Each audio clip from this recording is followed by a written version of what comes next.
जय श्री कृष्णा दोस्तों, मैं हूं नरेंद्र अग्रवाल और आप देख रहे हैं नरेंद्र अग्रवाल यूट्यूब चैनल।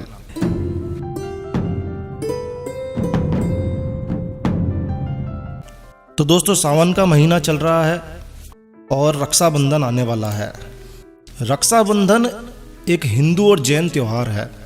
वैसे देखा जाए तो रक्षाबंधन किसी धर्म विशेष से जुड़ा हुआ नहीं है, क्योंकि यह त्यौहार भाई और बहन के प्यार का त्यौहार है और इसीलिए इसे सभी धर्मों के लोग संपूर्ण भारत में पूरे जोश उत्साह के साथ, प्रेम के साथ मनाते हैं। क्योंकि ये किसी धर्म विशेष का त्यौहार नहीं है, ये तो भाई बहन का त्यौहार है। तो रक्षाबंधन श्रावण मास में मनाया जाता है। श्रावण मास की पूर्णिमा के दिन मनाया जाता है। अब चूंकि ये श्रावण में यानी कि सावन में मनाया जाता है, इसलिए इसे श्रावणी भी कहते हैं और सलूनो भी कहते हैं।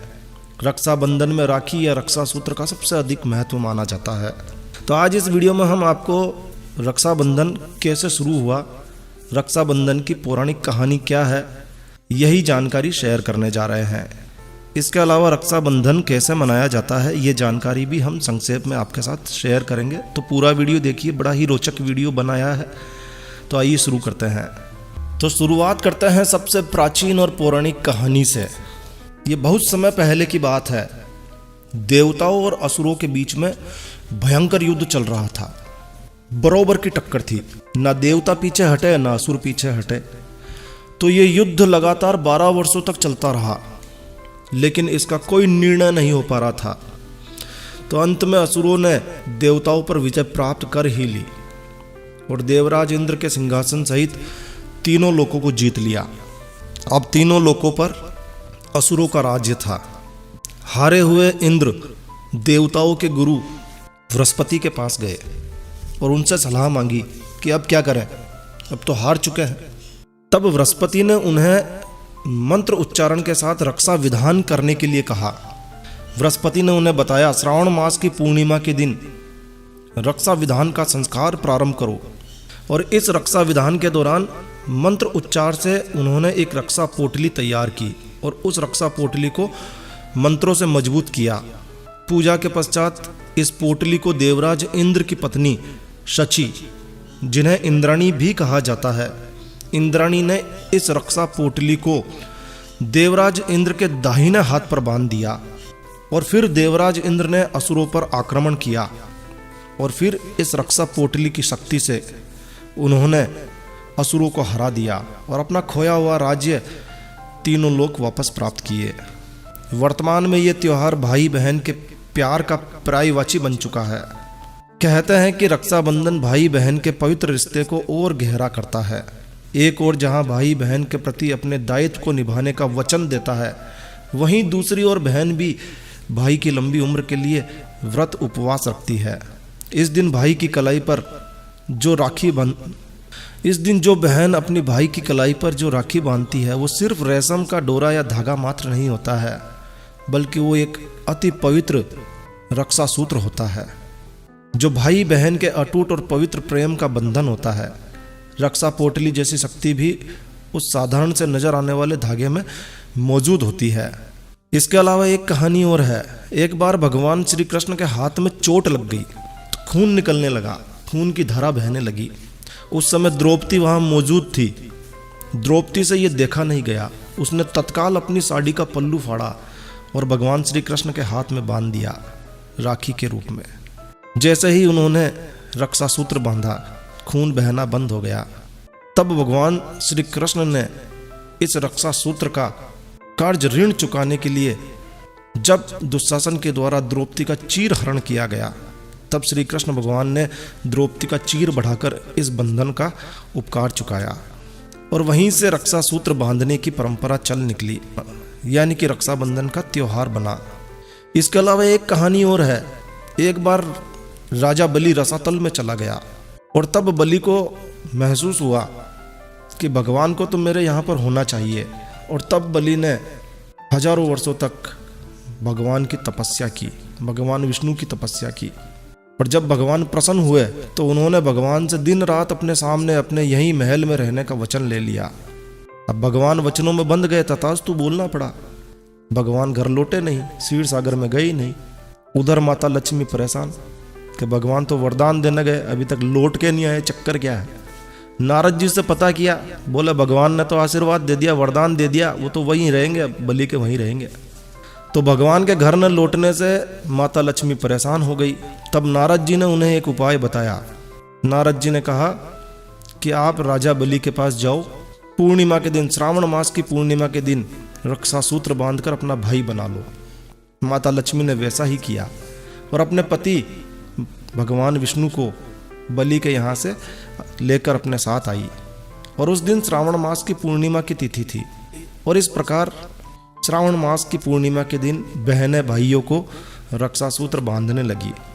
चलिए अब बताते हैं आपको कि रक्षाबंधन के दिन इस त्योहार को कैसे मनाया जाता है। प्रातःकाल स्नान इत्यादि से निवृत्त होकर सभी लड़कियां, महिलाएं पूजा की थाली सजा लेती है।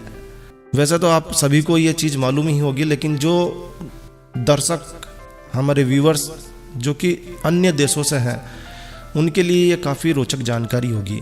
तो प्रातःकाल स्नान इत्यादि से निवृत्त होकर लड़कियां और महिलाएं पूजा की थाली सजा लेती है।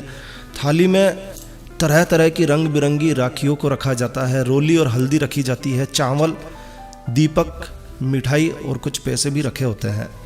लड़के या पुरुष चकाचक तैयार होकर नए कपड़े, नए वस्त्र पहनकर तैयार होते हैं और फिर टीका करवाने के लिए पूजा या किसी उपयुक्त स्थान पर बैठते हैं। या तो पूजा स्थल के आसपास बैठा जाता है या फिर किसी अच्छे स्थान पर बैठते हैं, चौकी पर बैठते हैं, पाटे पर बैठते हैं।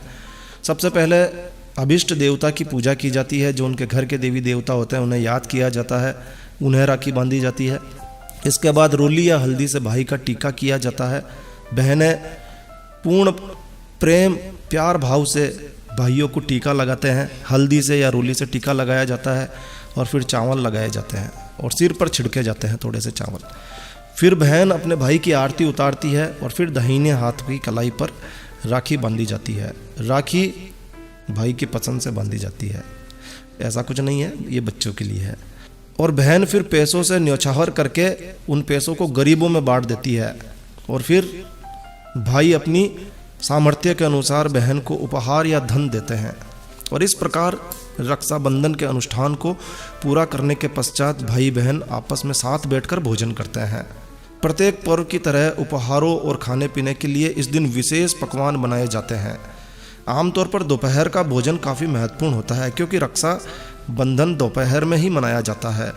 तो इस तरह रक्षाबंधन का अनुष्ठान पूरा किया जाता है। रक्षाबंधन का अनुष्ठान पूरे होने तक बहनों के द्वारा व्रत रखने की, उपवास रखने की भी प्राचीन परंपरा है। तो इस तरह से रक्षाबंधन मनाया जाता है। हो सकता है कि भारत के अलग अलग राज्यों में, अलग अलग प्रांत में रक्षाबंधन को मनाने का थोड़ा तरीका चेंज हो, लेकिन ज़्यादातर स्थानों पर इसी तरह से रक्षाबंधन को मनाया जाता है। आपके शहर में या फिर आपके राज्य में किस तरह से आप रक्षाबंधन मनाते हैं, हमें कमेंट करके अपने विचार ज़रूर शेयर कीजिए, अपने अनुभव ज़रूर शेयर कीजिए कि आप रक्षाबंधन कैसे मनाते हैं। जो भाई बहन दूसरी जगह पर रहते हैं, अलग अलग रहते हैं, यानी कि बहन की शादी हो जाती है, तो हो सकता है कि फिज़िकल दूरियां काफ़ी बढ़ चुकी हो, 100, 200, 500 किलोमीटर की दूरी हो, तो बहन हो सकता है कि रक्षाबंधन के दिन स्वयं बंधवाने के लिए या बांधने के लिए नहीं आ सके। तो ऐसी कंडीशन में बहनें अपने भाई को रक्षाबंधन से पहले ही, कुछ दिन पहले ही कुछ राखियाँ, कुमकुम, रोली, हल्दी और कुछ मिठाई के लिए पैसे इत्यादि, नारियल के लिए पैसे इत्यादि उस लिफाफे में डालकर अपने भाई को भिजवाती है। ये भी परंपरा है जो अभी वर्तमान में तो चल रही है, आगे भविष्य में क्या होगा पता नहीं। तो बस इस वीडियो को यहीं विराम देते हैं। तो दोस्तों यह वीडियो, यह जानकारी आपको अच्छी लगी हो, ये कहानियाँ, छोटी छोटी सी कहानियाँ रक्षाबंधन से जुड़ी आपको अच्छी लगी हो तो कृपया लाइक के बटन पर जरूर क्लिक कीजिए। और यदि आपने हमारा ये चैनल सब्सक्राइब नहीं किया हुआ है तो कृपया चैनल सब्सक्राइब कर लीजिए, क्योंकि इस चैनल पर हम लेकर आते हैं आपके लिए तरह तरह की धार्मिक जानकारियाँ, होम रेमेडीज, होम टिप्स और टेक्निकल नॉलेज। तो सब्सक्राइब करने पर आपको हमारे नए वीडियोस के अपलोड्स लगातार निरंतर मिलती रहेगी। तो कृपया अभी सब्सक्राइब के लाल बटन पर क्लिक करके चैनल सब्सक्राइब कर लीजिए। और हाँ दोस्तों, सब्सक्राइब करने के तुरंत बाद घंटी के बटन पर भी अवश्य क्लिक कीजिए। तो एक नया वीडियो, एक नई जानकारी लेकर मैं आपका दोस्त नरेंद्र अग्रवाल फिर मिलूंगा। तब तक के लिए stay healthy, stay happy. Thank you for watching my video. Thanks. जय श्री राम, जय हनुमान।